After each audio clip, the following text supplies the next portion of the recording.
এই দেশ আমি তোমার বংশধরদের দিলাম।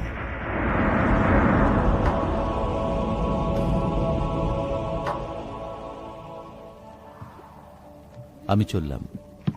ইব্রাহিম, আমাদের সারা জীবন কি তাঁবুতেই কাটবে? সারাই, তুমি সাহসী নারী। কোনো সমস্যা আসলে তা তুমি নিজেই সামলাতে পারো। তোমার জন্য আমি গর্বিত। আমি ভয় পাচ্ছি ইব্রাহিম, ভয় পাচ্ছি। ভয় পেও না, মাবুদ ভুল পথ দেখান না। আমি পরিষ্কার তার কথা শুনেছি। তিনি বলেছেন, তুমি তোমার স্বজন এবং তোমার পিতার বাড়ি ছেড়ে তোমাকে আমি যে দেশ দেখাবো সেই দেশে যাও। আমি জানি এটা খুব ভালো, কিন্তু হারানের সমস্যাটা কোথায়? শোনো, তিনি কি বলেছেন, তোমার মধ্য দিয়ে এক মহাজাতি সৃষ্টি করব, তোমাকে দোয়া করব এবং তোমার নাম মহৎ হবে। ইব্রাহিম, যারা তোমাকে দোয়া করবে আমি তাদের দোয়া করব, আর যারা তোমাকে অভিশাপ দেবে তাদের অভিশাপ দেব, এবং পৃথিবীর সমস্ত জাতি তোমার দ্বারা রহমত প্রাপ্ত হবে। মাবুদ আপনাকে চান, আমাকে নয়। তিনি আপনাকে রহমত করবেন। সবকিছু আমাদের দুজনের জন্যই হবে। না, আপনি আমাকে ত্যাগ করবেন, কারণ আমি বন্ধা। যে সন্তান দিতে পারবে তাকে খুঁজে নিন। সাল, না, তা কোনোদিনই হবে না। মাবুদ আপনাকেই বলেছেন, আমাকে কিছু বলেননি। সারাই, তুমি আমার হৃদয়ের রানী, তুমি আমার একমাত্র ভালোবাসা। আমি ছোটবেলা থেকেই তোমাকে ভালোবাসি। আপনি এখন আমাকে ভালোবাসেন? নিশ্চয়ই, সবসময় ভালোবাসবো। তুমি মাবুদের ওয়াদার একটা অংশ। আমরা হারন ত্যাগ করার আগে এখানকার ইবাদতখানায় আমি সম্ভবত সন্তান ধারণের ধর্মানুষ্ঠান করব। না সারাই, মাবুদ ওয়াদা করেছেন। মাবুদ আপনাকে করেছেন। আমি চাই সত্যিকার একটি ওয়াদা, যেভাবেই হোক সেটা আমাকে একটা আশা যোগাবে। মাবুদ কখনোই তোমাকে আলাদা করেননি। তুমি আমার স্ত্রী, একমাত্র স্ত্রী। আমি আমার ভাই নাহরের কাছ থেকে বিদায় নিয়ে আসি।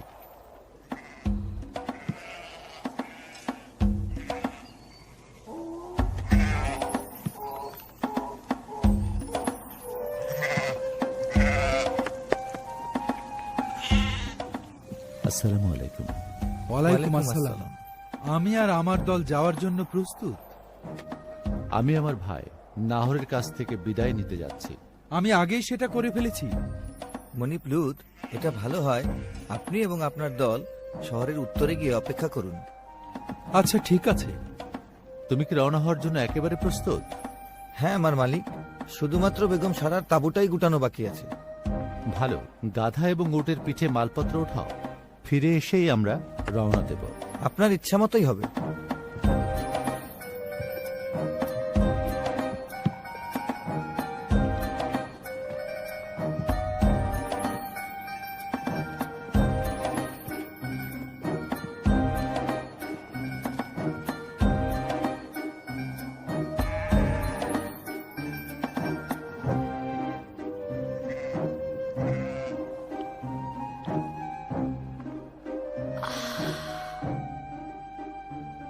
এটা কি খুব কষ্টকর? এটা কিছুটা অস্বস্তিকর, কিন্তু যখন শিশুর জন্ম দেব, নবজাতক যদি সুস্থ ও সুন্দর হয়, তাহলে আমি সমস্ত ব্যথা ভুলে যাব।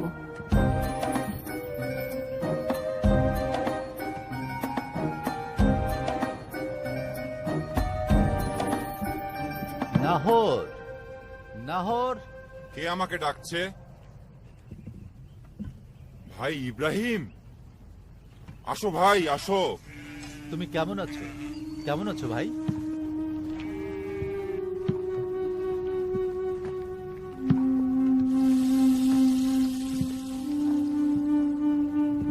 ইব্রাহিম, তোমাকে দেখে ভালো লাগছে। কেমন আছো? ভালো আছি ভাই, ভালো আছি। বসো, এখানে বসো।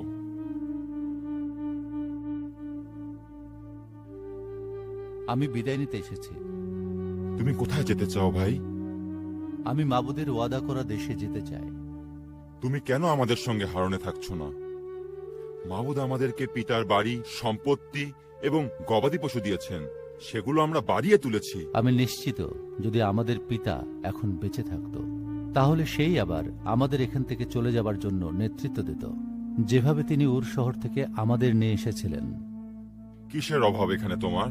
গবাদি পশু, জমি এবং সুন্দর স্ত্রী, এখানে সবই তোমার আছে। তুমি কি সহজে অন্তঃসত্ত্বা হয়েছিলে?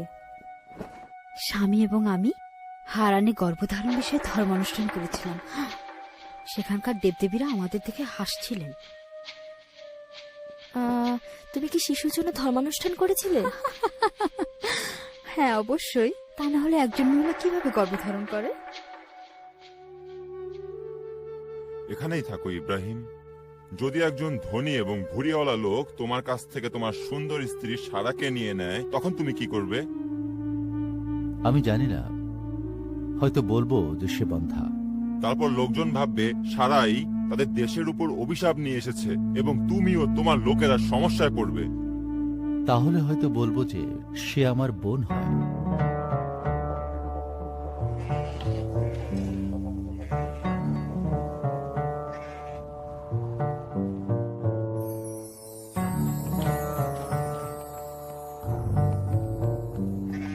হয়তো তারপর আমাদের একটা শিশু সন্তান হবে। এতগুলো বছর পরে মাবুদের পক্ষে সবকিছুই সম্ভব।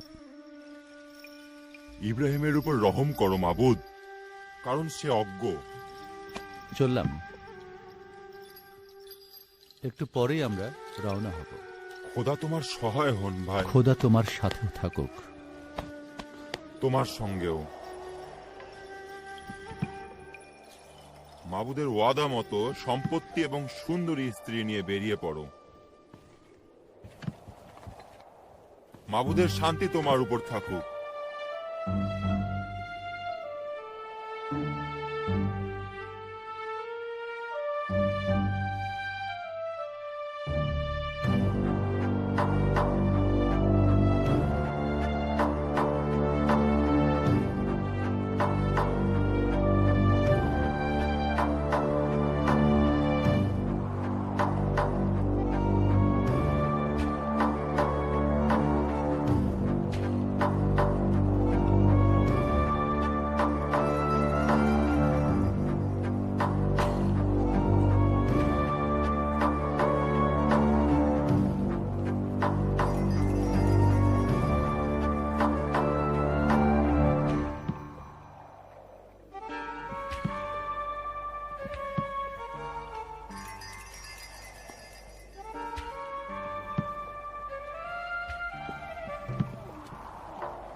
চাচা দেখুন, একজন বৃদ্ধ লোক ওখানে বসে আছে।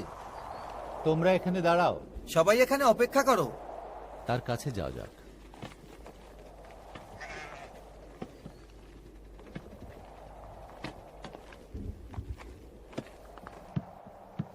আসসালামু আলাইকুম।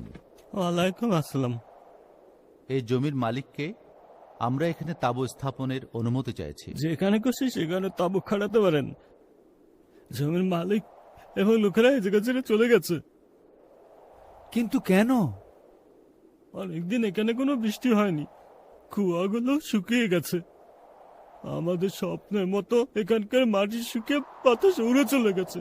শুধু অসুস্থ বৃদ্ধরা মৃত্যুর জন্য অপেক্ষা করছি। আমি কি আপনার কাছে একটু পানি পেতে পারি? আমাদের গবাদি পশু অনেক এবং অনেক পানি প্রয়োজন। এই লোকটির জন্য কিছু পানি নিয়ে আসো। এই লোকটির জন্য কিছু পানি নিয়ে আসো। আচ্ছা ঠিক আছে। ইলিয়াসর, বলুন মনিব। এক জালা পানি নিয়ে আসো। ঠিক আছে। পানির খুব অভাব। খাবার পানি আনার জন্য আমাদের খচ্চরগুলোকে দোথান ও ইসরায়েলে পাঠানো হয়।